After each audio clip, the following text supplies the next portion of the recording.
المباراة صعبة والأهلي في خطر، ومخطئ اللي فاهم إن النادي الأهلي داخل مباراة بكرة وفي جيبه تذكرة العبور للدور قبل النهائي.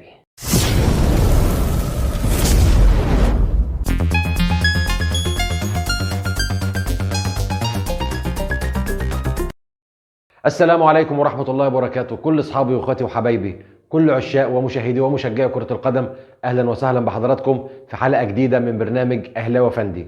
بدعي يا رب حلقتنا النهاردة تعجب حضراتكم علشان ما تحرموناش من اللايك من الشير. ولو حضرتك جديد معانا وعجبك المحتوى، نتشرف بوجود حضرتك معانا، تشترك معانا في القناة وتفعل زر الجرس علشان يوصلك كل جديد من برنامج أهلاوي فندي. أيوة، مباراة صعبة، وأيوة الأهلي في خطر. اهدى بس معايا واسمع الكلام، ما تفرحش ب2-2. هي نتيجة حلوة، ما بقولش لأ. 2-2 نتيجة خارج الديار حلوة، لكن تعال نشوف حظوظ الأهلي إن شاء الله بأمر الله. أنا ما بقولش حاجة وحشة، لكن عايزين نتكلم مع بعض حظوظ الأهلي، وإن شاء الله بأمر الله بأمر الله بأمر الله. يعني لازم نقول حظوظ سيمبا برضو اللي مش هتحصل إن شاء الله.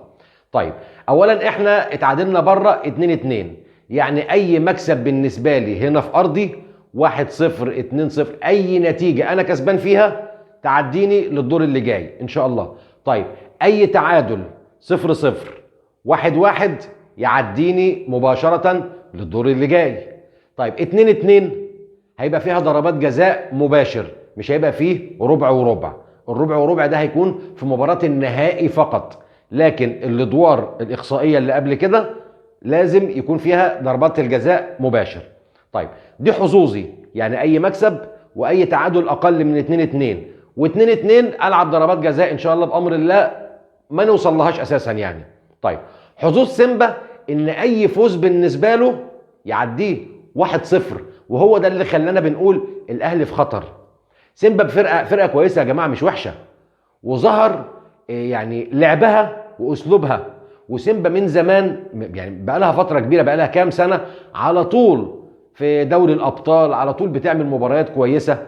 فلا قدر الله لا قدر الله جون واحد في اي خطا دفاعي او اي سهو من اللعيبه، جون واحد ممكن يكلفنا الخروج من البطوله. هي دي اللي بتخليني اقول الاهلي في خطر. يبقى لازم يا رجالتنا مباراة بكرة ما فيهاش تهاون. مباراة بكرة مش محتاجة استعراض. مباراة بكرة مش محتاجة كعب، ومحتاجة ان انا اللي عايز اجيب الجون، ومحتاجة التصرف. لا لا لا لا لا لا. مباراة بكرة محتاجة رجولة، محتاجة جماعية، محتاجة تركيز، محتاجة ان انا اقبض على المباراة من اولها. يعني كيل ذا ماتش من الاول. يعني مش هينفع غير كده. مباراة بكرة زي ما قلنا ما فيهاش اي تهاون. دي بطولة، وبطولة جديدة، وبطولة اللي هياخدها في الاول اسمه هيفضل او سيظل في التاريخ ان هو اللي حصل على الدوري الافريقي النسخة الاولى. فان شاء الله بامر الله تكون من نصيب النادي الاهلي. النادي الاهلي النهاردة عمل التمرينة بتاعته الساعة 5، وامبارح برضو نفس الموضوع عمل الساعة 5، لأن المباراة إن شاء الله بأمر الله هتكون بكرة الساعة 5. هي كان مقدر لها في الأول أو اتقال إن هي هتكون الساعة 7، لكن الشركة الإيطالية الراعية والاتحاد الأفريقي هم اللي بيحطوا المواعيد يا جماعة. مش زي مثلا دوري الأبطال إن الفرقة صاحبة البلد هي اللي بتختار ألعب العصر ألعب بالليل. لا، الشركة المنظمة الشركة الإيطالية أو الشركة الراعية مع الاتحاد الأفريقي هم اللي بيحطوا المواعيد، وخاصة الشركة الإيطالية. فهي اختارت ميعاد الساعة 5 لأمور تسويقية عندها في البطولة. فإن شاء الله بأمر الله المباراة هتكون الثلاثاء 24/10 الساعة 5 مساء. لذلك النهاردة النادي الأهلي اتمرن الساعة 5، وامبارح اتمرن الساعة 5. التدريب النهاردة يا جماعة كان 90% منه بيعتمد على شرح الأخطاء، زي امبارح شرح الأخطاء اللي وقع فيها لاعيبة النادي الأهلي في المباراة الأولى، شرح نقاط الضعف والقوة في فريق سيمبا اللي شافها طبعا مستر كولر في المباراة اللي فاتت. يعني تدريب النهاردة وتدريب امبارح كانت مباراة مصغرة لمباراة بكرة ان شاء الله بأمر الله. التمرين حضره نقول يعني القوام الاساسي بتاع النادي الاهلي، وشهد عودة معظم المصاب، يعني خلاص امام عاشور الحمد لله والشكر لله، مش هنقول مصاب بقى. محمد عبد المنعم يعني بنسبة ضعيفة جدا جدا جدا انه ممكن ما يشاركش بكرة. اذا تأكد شفاء رامي ربيعة تماما، رامي ربيعة عنده شد في العضلة، فاذا تأكد شفاء رامي ربيعة تماما يمكن يكون هو الاساسي على عبد المنعم. لكن لو برضو رامي ربيعة لسه فيه ولو جزء بسيط من الألم، فهيكون الدفع بمحمد عبد المنعم من البداية هو الاختيار الأساسي. إنما إمام عاشور تمام. طبعا علي معلول كده أو كده يعني ربنا يبعد عنه الإصابات، هو ما كانش مصاب، غاب عننا احنا عارفين عشان موضوع الطيران واللي حصل في المرة اللي فاتت. إن شاء الله بأمر الله بأمر الله الأهلي بقوامه الأساسي بكرة، اللي جوه زي اللي بره، الاساسي اللي بيلعب من اول المباراه زي اللي قاعد بره احتياطي. وده اللي خلى النهارده مستر كولر في المؤتمر الصحفي اتنرفز. صحفي بيكلمه بيقول له مين اساسي ومين احتياطي فمستر كولر اتضايق، قال له انا ما عنديش اساسي واحتياطي، انا عندي بس لعيب جاهز. ممكن لعيب جاهز لبكره، ممكن الماتش اللي بعده الاحتياطي هو اللي يكون جاهز، فانا ما عنديش اساسي واحتياطي لكني عندي لعيب جاهز. رد كان حلو قوي من مستر كولر. الرد ده انا شايف فيه حب للاعيبته او اقتناع بلاعيبته، وده شيء جميل قوي ان المدرب او المدير الفني يكون حابب لاعيبته ومقتنع بيها. هيبقى عنده اريحيه جامده قوي في اختيار الخطه اللي يلعب بيها. الشناوي برضو النهارده في المؤتمر الصحفي لما اتكلم في نقطة معينة. هو طلب من الإعلاميين أو من الصحفيين لو سمحتوا يا جماعة يعني خفوا شوية على الأهلي، وابعدوا الوسوسة اللي في الدماغ من الأهلي. إن اللاعب الفلاني زعلان من اللاعب الفلاني، واللاعب الفلاني زعلان إن هو قاعد بره. وبص الشناوي النهاردة خلصها لهم من الآخر، قال لهم احنا القايمة كاملة كلنا زي بعض، مش فارق معايا ان انا اقعد احتياطي ومصطفى شوبير يلعب اساسي او انا العب اساس، مش فارق معانا اي حاجة من دي. اهم حاجة في النهاية ان بعد صفارة الحكم كلنا نصافح بعض ان احنا كسبنا. كلام جميل وكلام فعلا يليق بالفريق الكبير. أنتوني مودست وكهربا، يا ترى مين اللي هيلعب فيهم بكرة؟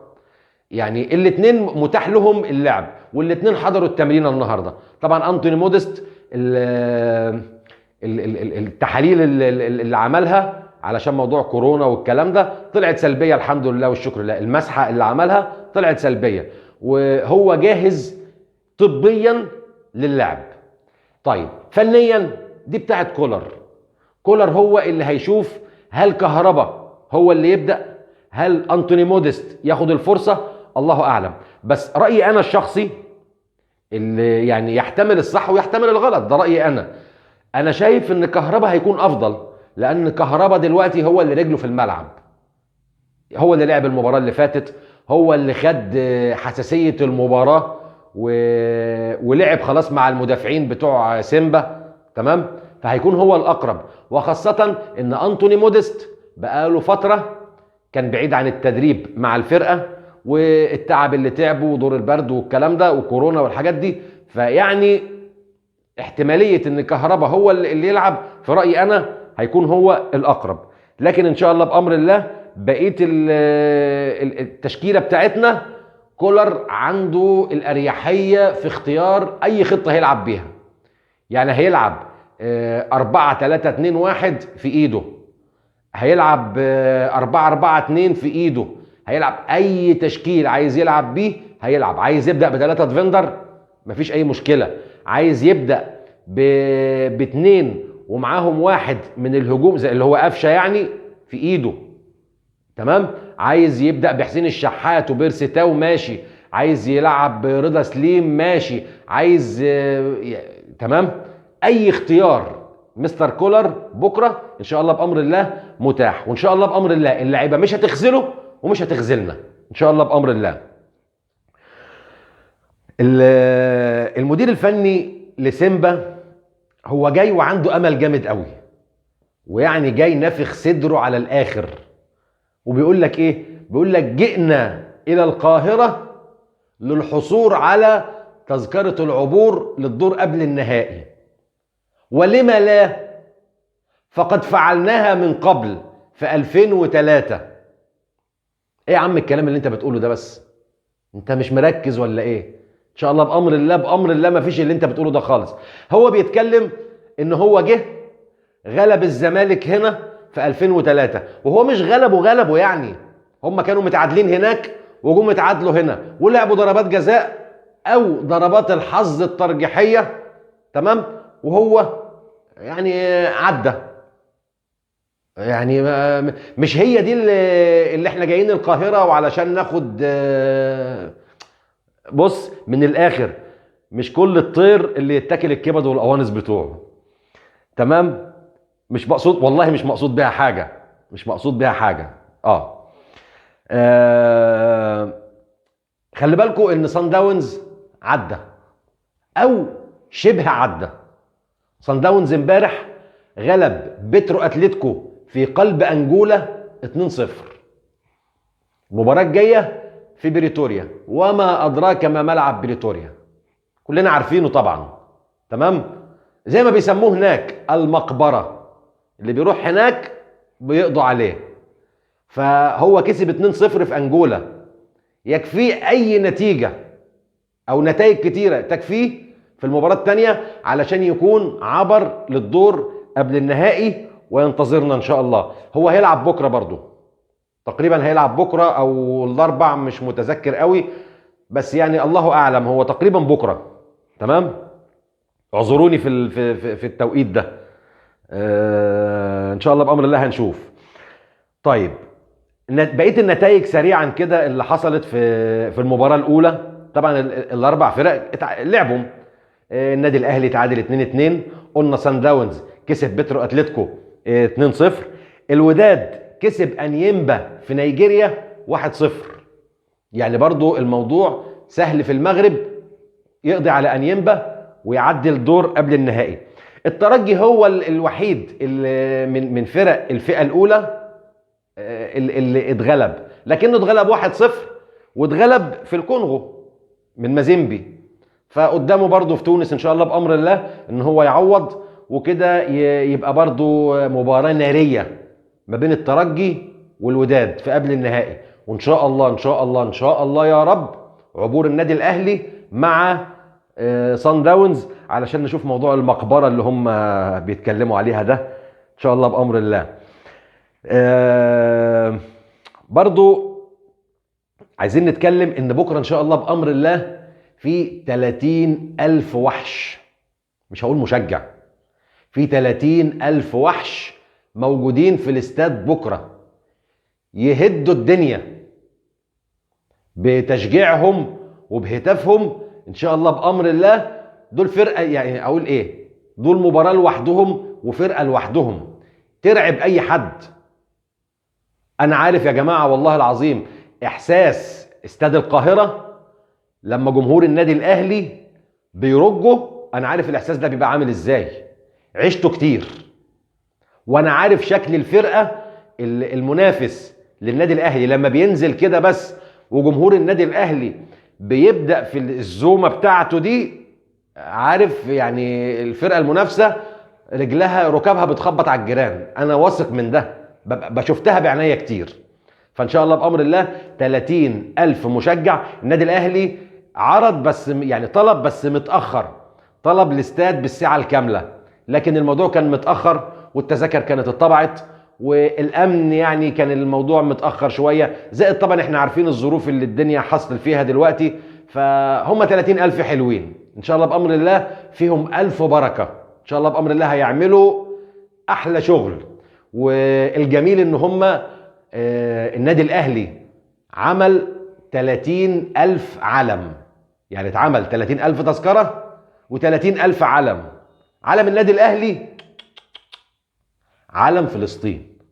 بكره ان شاء الله بامر الله كل مشجع داخل هياخد هديه معاه علم فلسطين. اللهم انصر فلسطين يا رب، اللهم انصر فلسطين يا رب، اللهم انصر اخواننا في فلسطين يا رب، ارحمهم يا رب مما هم فيه، اللهم ارحمهم يا رب مما هم فيه يا رب، اللهم ثبتهم يا رب وثبت الارض من تحت اقدامهم يا رب، اللهم اهزم اعداءهم واعداءك يا رب ومن عاونهم، اللهم اهزم اعداءهم واعداءنا واعداءك ومن عاونهم يا رب، يا رب انك على كل شيء قدير. اللهم يا من هزمت الاحزاب وحدك، اللهم اهزم اليهود واعونهم يا رب، اللهم عليك بهم ومن عاونهم يا رب.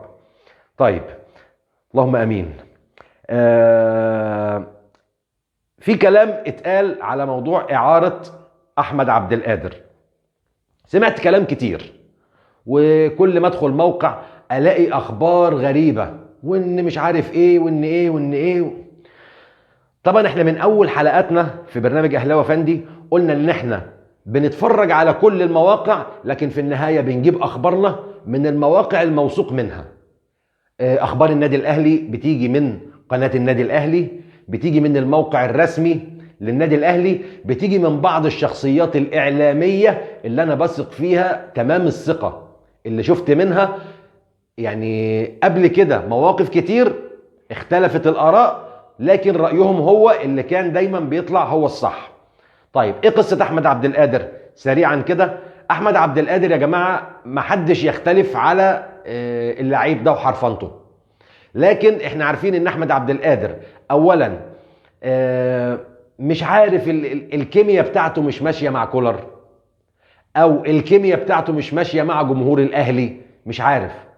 زي ما قلت محدش يختلف على ان احمد عبد القادر لعيب حريف، واي حد يتمنى احمد عبد القادر في فرقته، لكن هو مش عارف، هي مش ماشيه معاه في النادي الاهلي، بالرغم ان هو في بعض اوقات بينزل بيعمل شغل ونقول خلاص احمد عبد القادر الدنيا ظبطت معاه ورقت معاه، ما تفهمش ايه اللي بيحصل. احمد عبد القادر حصل ما بينه وما بين صديقه الصدوق، هما الاثنين اصدقاء جامد قوي، حمدي فتحي في الوكرة القطري. احمد عبد القادر طلب من حمدي فتحي، الكلام ده يا جماعة مش كلامي، ومناش الصديق الثالث بتاعهم علشان اقول الكلام ده حصل قدامي، لكنه من مصدر موثوق منه جدا جدا جدا، واقدر ان انا اقول على عهدتي الكلام ده. احمد عبد القادر كلم حمدي فتحي وطلب منه ان هو يظبط له اي حاجة، فحمدي فتحي كلم له المسؤولين في الوكرة مع بعض التسجيلات والشرايط لاحمد عبد القادر. الناس هناك اعجبوا واقتنعوا باحمد عبد القادر. الناس هناك مش طلب رسمي اللي انا هقوله ده، لكن حصل طلب من تحت لتحت، ما اعرفش اسميها ايه، لكنه يعني لا يرقى ان هو طلب رسمي ان احنا عايزين كذا، لكن حصل كلام. الكلام بيقول ان احنا عايزين احمد عبد القادر ابتداء من يناير لاخر الموسم اعارة ب800,000 دولار. طيب، بعد الاعارة، بعد ال6 شهور الاعارة دول، في شرط في العقد اللي هو يمكن تفعيل بند الشراء النهائي بقى، ممكن نشتريه. طب هتشتري بكام يا عم؟ ب5 مليون دولار. اصحى للكلام، ب5 مليون دولار هيندفعوا في احمد عبد القادر في حال ان النادي الاهلي يوافق ان هو يروح اعارة الاول، واحمد عبد القادر يثبت نفسه في ال6 شهور، والوكرة القطري يقرر ان هو يفعل بند الشراء، هيندفع فيه 5 مليون دولار. اعتقد ان شاء الله بامر الله الخبر ده هتتأكدوا منه ان احنا جبنا خبرنا من مصدر موثوق منه. نقول يا رب يا رب ان شاء الله بامر الله مباراة النادي الاهلي بكرة. يعني انا عايز ابعد عن كلمة الاهلي في خطر، لكن برجع واقول تاني هو ده الورق بيقول كده. انا ماليش دعوة بقى هنا بالتاريخ، ولا ليا دعوة بأي حاجة، انا ليا دعوة بالورق بيقول ايه. بيقول ان الفرقه اللي قدامك فرقه كويسه، ولو نزلت لا قدر الله في اول 5 دقائق، في اول 10 دقائق، في اول ربع ساعه حصل اي غفله او اي هفوه من لاعبتك والناس دي جابت فيك جون، الموضوع هتصعبه عليك جامد جدا، لان الناس دي هتستموت قدام جونها. فلذلك بعيد الكلام تاني لحبايب قلبي رجالتنا لاعيبه النادي الاهلي، مباراه بكره يا جماعه من اول دقيقه انزل علشان تجيب جون، في الثاني في الثالث في الرابع، وكل ما تقدر تجيب جون هات جون. تمام ان شاء الله بامر الله، بامر الله نتقابل بكره بعد المباراه، ونقول مليون مبروك لكل جمهور النادي الاهلي. في ختام حلقتنا بدعي من ربنا سبحانه وتعالى اني اكون قدرت اعمل اللي عليا النهارده واقدم حلقه كويسه تعجب حضراتكم، علشان تدعمونا يا جماعه باللايك والشير. برجع اقول تاني احنا بيكم، مش هنعلى غير بيكم. ما تحرموناش من اللايك من الشير، ولو حضرتك جديد معانا وعجبك المحتوى اللي بنقدمه نتشرف بان حضرتك تشترك معانا في القناه وتفعل زر الجرس علشان يوصلك كل جديد من برنامج اهلاوي فندي. قبل ما نمشي يا ريت كلنا يا رب يا رب يا رب اللهم انصر فلسطين واخواتنا فلسطين، ارحم موتاهم يا رب وارحم شهدائهم يا رب، اشف مرضاهم يا رب، قوي عزيمتهم يا رب. تصبحوا على ألف خير، والسلام عليكم ورحمة الله وبركاته. العالية روكسون دايما بنشجع الابطال. سامر عماد متعب مرتده تصوير وجول جول جول جول. الفرصة للفريق الاحمر عرضية.